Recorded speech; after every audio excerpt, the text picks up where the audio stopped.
Hey everyone, today we're going to crack open the world's most comprehensive AI rulebook, the EU AI Act, and pull back the curtain on a story that honestly, nobody really saw coming. We're going to find out why the single most important rule for making AI safe, well, it isn't at all what you'd think. Let's get into it. So, let's just kick things off with a huge question. When you think about trying to make artificial intelligence, this incredibly powerful technology, safe for all of us, what's the one rule, the one safeguard that you think matters more than any other? You'd probably assume it's something super technical, right? Some really complex standard buried in lines of code, or a rule about exactly how an algorithm has to be built. And look, that makes total sense, but it's not the answer we're looking for today. To find the real answer, we have to look at the EU AI Act. This thing is the world's first major shot at creating a complete legal framework for AI. And believe me, it's a massive, massive undertaking. The ambition here is just huge. They want to set a global benchmark for what trustworthy AI even means. We're talking about building an entire AI ecosystem that's safe, that's ethical, and that is fundamentally built around people. A system where we are always in control. Now here's where the story gets really interesting. It's about how this tiny, almost forgettable little piece of the plan ended up becoming one of its most important pillars. So let's dive into the story of one specific rule, Article 4, and see where it all started.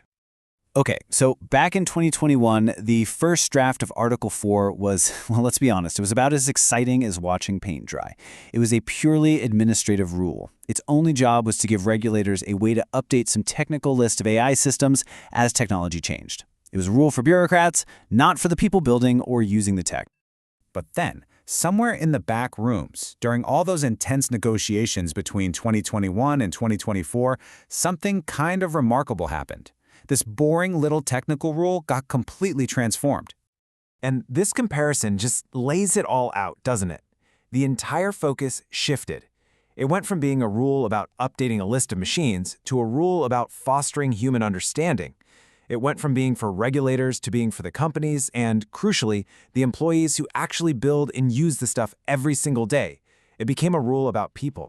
And this timeline really shows you the drama of how it happened. You can see the key moments right here. This idea of AI literacy doesn't even show up until late 2022.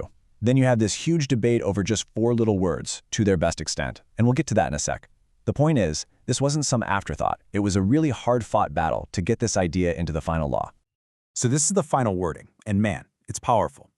It puts the responsibility squarely on the companies making and using AI systems to make sure their people have a sufficient level of AI literacy. But that tiny phrase at the end, to their best extent, that became a massive point of contention. So what does to their best extent actually mean? Is it a loophole? Nope, it's not a get-out-of-jail-free card. It's a legal concept called proportionality. It means that what we expect from a tiny 5-person startup is going to be different from what we expect from a tech giant with tens of thousands of employees. It demands real, actual effort, but that effort is scaled to fit the company's size and the level of risk of the AI they're dealing with. Okay, so companies have to make sure their people have AI literacy. It's a great term, but what does that actually mean? People need to know, because it's about way more than just learning how to code. You can really break AI literacy down into 4 key areas. First, you've got to understand the basics, what an AI can do, and just as important, what it can't do.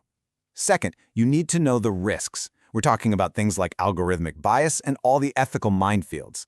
Third, and this is so critical, you need the skills to look at what the AI spits out and know when to step in and say, hold on a minute. That's human oversight. And finally, yeah, you need to understand the actual rules of the AI Act. I love this analogy because it just makes it all click. Think of it like driver's ed for AI.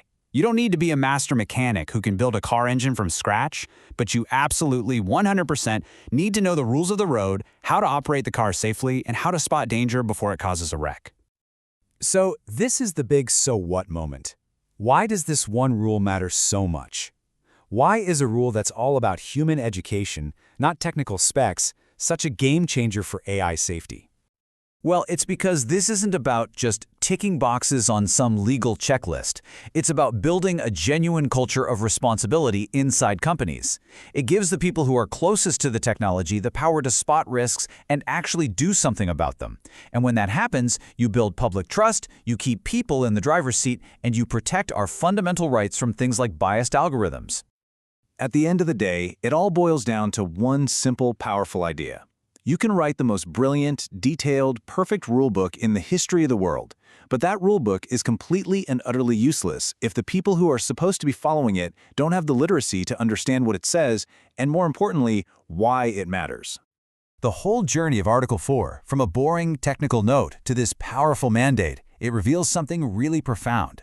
If we want to build safer, better, more trustworthy artificial intelligence, the most important investment we can possibly make is in our own human intelligence. The law is written, it's on the books, so the final question isn't for the lawmakers anymore, it's for all of us. Are we ready to make that investment?